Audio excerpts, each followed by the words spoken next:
एक जब वो भाषण दे रहा था, वो अपना टॉक दे रहा था यूएसए में, तो उसको स्टेज पर चढ़ के उसके ऊपर आपने वार कर दिया। उसमें उसमें एक उसने लाइन कुछ जोड़ रहा हूं सर, कि जिस हाँ, लड़के ने ये काम किया जी और जब उन्होंने वो सैटेनिक वर्सेस किताब लिखी, तब ये बच्चा पैदा भी नहीं हुआ था। उसे सैटेनिक वर्सेस के जी बारे में सिर्फ बताया, उसके बावजूद भी उसने कन्विंस होकर जी उसकी जी। उसकी कनपट्टी पे वो किया और उनकी एक आंख खराब हो गई। अब मैं अपने भारत के माननीय न्यायालय से, न्यायालय व्यवस्था से मैं थोड़ा उनको गौर करना चाहूंगा। पता नहीं पढ़ते होंगे, जरूर पढ़ते होंगे, कि वहां पे जब बड़ी आवाज उठाई गई तो सबसे बड़ी बात है कि वहां सरकार के द्वारा ये बजाबता इसकी अनुमति दी गई कि हाँ आप कुरान जला सकते हैं, और अभी भी कुरान जलाने की और कुछ लोगों ने दरखास्त दे रखी है और उनको परमिशन मिलेगा। तो मैं ये जो कह रहा हूं कि ये जो इतनी बड़ी जो घटना हो गई, जो आपने राजस्थान में किसी को कत्ल कर दिया, कहीं पे सर तन से जुदा किया, हर दिन आप तन से सर तुन से जुदा नारे लगा दे, तो माननीय न्यायालय से मुझे कि एक तरफ स्वीडन की तरफ भी देखें। जब आप वोट की बात करते हैं और हार्वर्ड को जब आप हार्वर्ड को हर बात में इन्वोक करते हैं और कहते हैं कि मतलब आपकी पूरी सिस्टम जो है, हमारी न्यायिक व्यवस्था, जो हमारा वोकेबुलरी है, जो सिर्फ लीगल वोकेबुलरी की बात, वो सारा वेस्ट से लिया हुआ है। तो फिर स्वीडन स्वीडन की आप का उदाहरण देखें आप। और उसी संदर्भ में तब मैं कहना चाहता हूं कि नुपुर शर्मा ने तो एक हकीकत कही थी। उसने तो वही बोला जो कि उनके स्क्रिप्चर्स में लिखा हुआ है। अगर नुपुर शर्मा ने पहले भी ये बात की, अगर नुपुर शर्मा ने कोई फैक्ट ऊपर नीचे करके कहा होता, किसी के उम्र को ज्यादा से कम कर दिया होता है, कम से ज्यादा कर दिया होता, तो वो मोहम्मद साहब के शान पे मतलब के खिलाफ जाती। लेकिन कोई उनकी शान पे बोल रहा है, आप उसको भी जज साहब लोग ये कर रहे हैं। अगर कोई कहे कि रावण के 10 सर थे और 10 सर का वध हुआ, ये ये एक फैक्ट है। अगर कोई कहे कि 3 ही सर है, खैर हमारे यहाँ तो कोई 2 भी कह दे, 3 भी कह दे, मतलब वो जो भी कह दे, हमारे यहाँ तो वो ये बड़ा ये फिलोसफिकल मान। लेकिन मैं कह रहा हूं कि इससे हमको सीख लेनी होगी। तो अभी क्या है पुष्पेंद्र जी की, इन सब के बीच में आपको एक बात मैं बता देता हूं कि ये यूं ही अचानक नहीं हो रहा है। ये देखिए, ये रशिया यूक्रेन वॉर के बाद ये पूरा जो यूरोप की व्यवस्था जो है ना, वो बदल रही है। आपको मालूम है कि फिनलैंड जो है, जिसका 1300 किलोमीटर बॉर्डर है रशिया के साथ, वो नाटो में शामिल हो गया है। नॉर्वे पहले से है। स्वीडन जो है उसने अप्लाई किया, वो आना चाहता है। तुर्की उस पे बाधाएं डाल रहा है कि ये लोग कुर्द को सपोर्ट करते हैं, ठीक है ना। तो ये सारा अगर आप परिप्रेक्ष्य देखेंगे, तो आप देखेंगे कि पूरा जो यूरोप का ऑर्डर है, ये रशिया यूक्रेन वॉर से बदल रहा है, क्योंकि अचानक नाटो के बॉर्डर्स बढ़ गए हैं रशिया के साथ। और आपको ये बता दूं कि रूस जो है, वो आज अल्जीरिया के पूरे नॉर्थ अफ्रीका में और सीरिया में वो काफी काफी सक्रिय, और कभी भी रशियन इंटेलिजेंस को हमको से कम आंकने की हम गलती ना कर बैठे। तो ये भी एक परिप्रेक्ष्य है इसका, ये है। और मेरा ये मानना है कि आखिर आप बात बताएं इसको। एक पूरी जिहादी एक फाइटिंग मशीन तैयार करके अफगानिस्तान में सोवियत के खिलाफ अमेरिकन ने पाकिस्तान की मदद से लड़ाया, ठीक है ना। तो आप क्षमता देखिए, अमेरिका जानता है कि ये जिहाद के कुरान में क्या लिखा हुआ है, जिहादी किस तरह से तैयार किए जाते, थोड़े पैसे और कुछ बंदूकें, कुछ AK-47 और तैयार हो गई सेना। आपको मालूम है बराक हुसैन ओबामा ने किस तरह से ISIS को तैयार किया, ठीक है ना। It was entirely his creation. तो ये जो जितने ये वारदात आप देख रहे हैं और जो ये रेफ्यूजीज का आना और इस तरीके से ये करना, इसका इसका आप सामरिक परिप्रेक्ष्य भी लोगों को समझ में आ रहा है, ये यूं ही नहीं हो रहा है। और ये जो स्वीडन में हुआ है, मैं इसको भी कहता हूं कि ये इतना इनोसेंट नहीं है कि हम बहुत ओपन लोग हैं, लिबरल लोग हैं, ये हैं, हम तो सबको वो करते हैं, कुरान भी जला सकते हैं, बाइबल भी जला सकते हैं, वो भी जला सकते हैं। हर देश की कुछ व्यवस्था होगी, there are certain thresholds which you can not cross.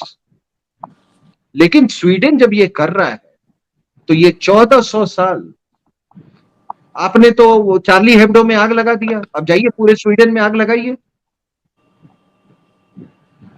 और दूसरी बात साहब, आखिरी में आपको मैं बात कर रहा, आप कह रहे हैं कि आखिर ये यूरोप में हो क्या रहा है। एक हमारे मित्र थे, मेरे साथ टेलीविजन पे आते थे और कश्मीरी थे, ठीक है ना, उनका नाम था रश्मि खेर।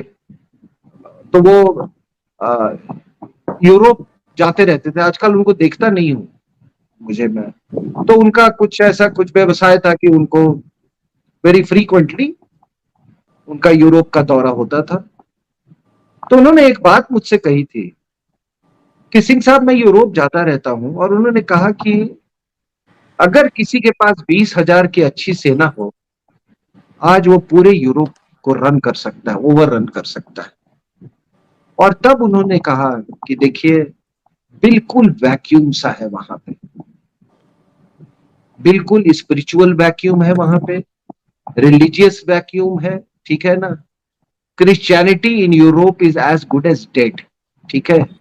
परिवार का जो इंस्टीट्यूशन है वो खत्म हो गया, ठीक है। तो पुष्पेंद्र जी, जहां परिवार की जो संस्था जो है ना, जहां पे खत्म हो जाती है, वो समाज दूषित हो जाता है। और आज पूरा यूरोप जो है दूषित है, और उसी का फायदा ये जिहादी उठा रहे हैं। यूरोप की हालत बहुत, और आखिरी में जी जी जी जी जी आखिरी में देखिए, मैं अपने सुनने वालों को और जो हमारे सिक्योरिटी प्लानर्स हैं हमारे देश के, उनको मैं एक सलाह देना चाहता हूं कि इससे सीख लेने की क्या जरूरत है कि France technologically is a very advance country. दुनिया में सिर्फ 2 देश हैं जो कि एयरलाइनर्स बनाते हैं, एक यूएस है और दूसरा फ्रांस है। They make the best fighter aircraft, they make the best guns, वो न्यूक्लियर सबमरीन बनाते हैं, नॉर्मल सबमरीन भी बहुत अच्छा बनाते हैं। हमने मिराज खरीदा उनके साथ, और हमने उनसे सबमरीन खरीदे। सब कुछ होते हुए भी आप देख लीजिए कि किस तरह एक पूरा मुल्क इतना बेबस था, पूरा मुल्क इतना बेबस था। तो जो आपके जो ये हथियार हैं वो अपनी जगह पे ठीक है, वो देश की बाहरी एक्सटर्नल एग्रेशन को रोकने के लिए, टेरिटोरियल इंटीग्रिटी मेंटेन करने के लिए वो बहुत जरूरी है। लेकिन अगर आप देश के अंदर की जो चुनौतियां हैं, देश के अंदर जो दुश्मन है, जो हर एक रूप में आते हैं, पनपते रहते हैं, अगर उनका आप मुकाबला नहीं करेंगे तो ये कोई भी, चाहे वो कितना भी समृद्ध और कितना ही मजबूत देश हो, वो कोलैप्स कर जाएगा। तो फ्रांस से हमको ये सीखने की जरूरत है। और ये लोगों ने समझ ली है, सभी जगह पे लोगों ने ये समझ लिया। 45,000 पुलिसकर्मी तैनात किए गए हैं वहां पे, फिर भी बड़ी मुश्किल से अभी थोड़ी आग आग लेकिन थमी है, आग बुझी नहीं है। लेकिन सिंह साहब, इसको समअप करता हूं मैं। फ्रांस की घटना से एक उम्मीद जागी है, और ये बार बार बात में शायद देश भर के बहुत सारे संबोधनों में मैं ये बात बार बार रिपीट करता हूं। और आज मुझे फिर एक बार, क्योंकि आप उसी फोर्स से आते हैं, उसी डिसिप्लिन फोर्स के बहुत जबरदस्त सोल्जर रहे हैं आप। हमारे यहाँ ये बात किसी नेता के कहने की हिम्मत नहीं, क्योंकि नेताओं को वोट चाहिए होता है।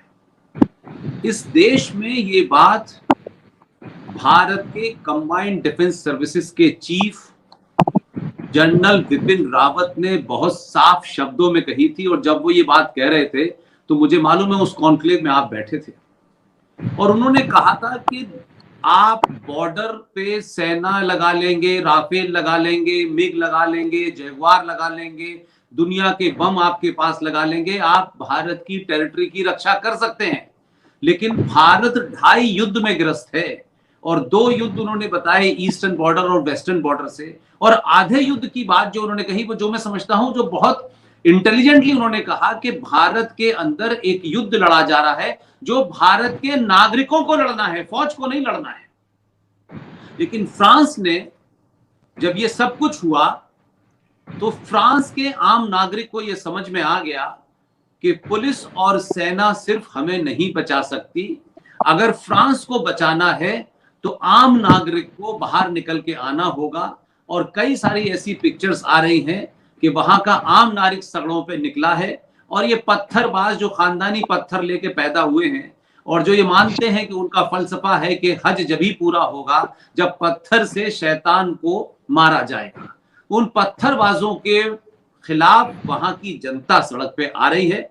और ये भारत को फ्रांस से सीखना चाहिए कि दुनिया के अत्याधुनिक हथियारों से समाज की सुरक्षा नहीं हो सकती। समाज जागृत होगा, समाज जब खड़ा होगा, तब इस इस्लामिक जिहादी जो एक ये वायरस है, एक बीमारी है पूरी दुनिया में जो फैल रही है, हजारों हजारों लोगों को निगल रही है, या तो आपको चाइना का मॉडल इस्तेमाल करना होगा, नहीं तो ये लोकतंत्र की आड़ में कि भारत एक लोकतंत्र है और इस लोकतंत्र में तंत्र कुछ कर नहीं रहा है और लोग मारे जा रहे हैं, लोगों की हत्याएं हो रही हैं, लोगों को सड़कों पे मारा जा रहा है, ट्रेन में मारा जा रहा है, हवाई जहाज में मारा जा रहा है, सड़क में चलते हुए मारा जा रहा है, कोई ट्रक अंदर से अटैक करके मारता है, कोई हथियार से मारता है। तो सवाल सबसे बड़ा यह है कि मरने वाली तो जनता है, नेता तो मरते नहीं है। और हमारे देश में आपने सुप्रीम कोर्ट के बारे में कहा, आप सबको पता है, पूरे देश में है, पूरे देश में सबसे ज्यादा वायरल हो रही है कि इस देश के सबसे बड़े हमारे इस जुडिशरी के सर्वे सर्वा किसी प्रोग्राम में बैठे हुए थे और उनके पास किस आदमी का फोन आया रात में 9 बजे और चीफ जस्टिस साहब कोर्ट के बाहर आना पड़ा। नृत्य का प्रोग्राम देख 2 जजों की बेंच बना करके इस एक महिला जिसको गुजरात हाई कोर्ट ने सजा दी, कॉन्स्पिरेसी की बात की, सुप्रीम कोर्ट से वो सब कुछ हो चुका, उसके बाद किस ऐसे आदमी का फोन आया कि चीफ जस्टिस साहब को बाहर निकलना पड़ा और रात में 9 बजे आपने 2 लोगों की बेंच बना दी और फिर फैसला आया तो फैसला डिफर कर गया क्योंकि एक जज की राय अलग थी, तो फिर आपने रात में 9:30 बजे 3 जजेस की बेंच बना दी। तो ना जजेस बचा सकते इस देश को, ना सेना बचा सकती। ये तमाम सारे लोग जो हैं नियम कानून की बात करते हैं उन गरीब लोगों के लिए जो 50 साल से डेट ले रहे हैं। सुओ मोटो नाली गंती होगी, जज साहब को पता है, लेकिन गोना में मुसलमानों द्वारा हत्या कर देने के बाद हिंदू पे सुओ मोटो कोई नहीं ले रहा, बल्कि जज साहब ने जो अपना पूरा बिहेवियर दिखाया, जो बर्ताव किया एक ऐसी लड़की के साथ जो पढ़ी लिखी लड़की थी, अच्छे परिवार से थी, अच्छे संस्कारों से थी, उस लड़की ने सिर्फ किताब में लिखी हुई बात कही तो क्यों मुसलमानों को इसलिए बुरा लगा कि अगर जाकिर नायक वो ये बात कह दे तो बुरी नहीं थी, लेकिन नुपुर शर्मा ने कहा तो उसका सर तन से जुदा कर देंगे। तो हेट स्पीच में नहीं आया, बल्कि उस लड़की को हैरस किया गया कोर्ट में। तो मैं अपनी बात को और आपकी बातचीत को इस नोट पे समाप्त करता हूं कि भारत के सनातनियों को इस हजारों हजारों साल पुरानी सभ्यता को बचाने के लिए आपको खुद सड़क पे निकलना पड़ेगा। न सरकार, न जुडिशरी, न पुलिस, न सेना, न आपको बचा सकती, न आपके परिवार को बचा सकती, न आपकी संस्कृति को बचा सकती। और फ्रांस ने, जो मुश्किल से 6 करोड़ 37 लाख देशों लोगों का देश है, उसके लोग बाहर निकले हैं। सरकारें सिर्फ लीपापोती तो कर सकती हैं, योजनाओं का लाभ देकर के सिर्फ वक्ती तौर पे आगे बढ़ सकती हैं, लेकिन परमानेंट इलाज समाज को करना होगा। सिंह साहब, आपने अपने इतने कीमती समय से मुझे अपना वक्त दिया, और क्योंकि इस इशू के ऊपर हम लोग कई बार बात कर चुके थे, तो जो लार्जर पर्सपेक्टिव आपने रखा, और मुझे इस बात की खुशी है कि जब आपने रेल जिहाद की बात कही थी और वो पूरा प्रोग्राम भी किया, और आप जब सीबीआई ने लोगों के ऊपर एक्शन किया है, तो उसमें साहब पकड़े गए हैं। अब उसमें और बारीकियां होगी, हो सकता है कि कुछ और लोगों को इसलिए पकड़ा हो कि सेक्युलरिज्म को मेंटेन रखना है, तो ये भी कुछ दिन के बाद होगा, कभी बैलेंस करने के लिए किसी और को भी पकड़ा हो। लेकिन जो बात जिसकी तरफ आपने इशारा किया, जब पूरा देश ये कहता था कि नहीं नहीं नहीं साहब, सिंह साहब तो हर बात को उधर ले जाते हैं, इस देश में कुछ लोगों को सच सुनने की आदत नहीं है। जितनी झूठी और मक्कारी की बात करें उतने ही आप महान होते हैं। लेकिन मुझे खुशी है कि आपने आज फ्रांस के इस पूरे घटनाक्रम को, यूरोप में क्या हो रहा है, इस्लाम क्या कर रहा है, किस तरीके से कर रहा है, क्यों कर रहा है, और ये किस तरीके की मानसिकता है, ये तो हम लोग इनकाउंटर हो ही रहे हैं। सबसे ज्यादा इस्लाम से अगर कोई मुल्क तबाह हुआ है तो भारत के लोगों का सबसे ज्यादा खून हुआ है। कोई आज नई बात नहीं हो रही है। लेकिन फ्रांस, इस सब के बावजूद भी, मैं फिर देश के लोगों से कह रहा हूं, हमारे यहाँ बहुत सारे लोग कहते हैं भारत सिक्योरिटी काउंसिल का परमानेंट मेंबर हो जाएगा तो बड़ी ताकत हो जाएगी। बार बार जो बात इशारा हो रहा है कि सरकारें देश चलाती हैं, राष्ट्र नहीं चलाती। हमारी मान्यताओं, परंपराओं, सरोकारों को बचाने के लिए आम नागरिक को लड़ना पड़ता है, और भारत के लोगों को जो जहां है, जिस स्थिति में है, जैसे भी प्रतिकार कर सकता है करे। नहीं तो 2011 का सेंसस ये बताता है कि 29 राज्यों में से 9 राज्य में हिंदू अल्पसंख्यक हो गया है। कश्मीर की चिंता होती है, कश्मीर केरल की बात नहीं करता कोई, बंगाल की बात नहीं करता कोई, वो सब हमारे हाथ से जा चुका है। ये जो लोकतंत्र की बीमारी है, लोकतंत्र लोकतंत्र लोकतंत्र लोकतंत्र, चाइना को यहां के लोग लोकतंत्र नहीं सिखाते। कुरान शरीफ पढ़ने वाले मौलवी साहब फतवा नहीं देते चाइना के खिलाफ। वो हैदराबाद से लेकर के और यहां मुरादाबाद और संभल तक के जोकर चिल्लाते हैं, एक बार चिल्लाए। तो दुनिया समाज की ताकत से चलती है सर, और चाइना के लोग अपने राजा के साथ इसलिए खड़े कि वो जानता है कि क्या इलाज करना है। आज की बातचीत के लिए आपने समय निकाला, इसके लिए बहुत बहुत धन्यवाद। Thank you very much sir.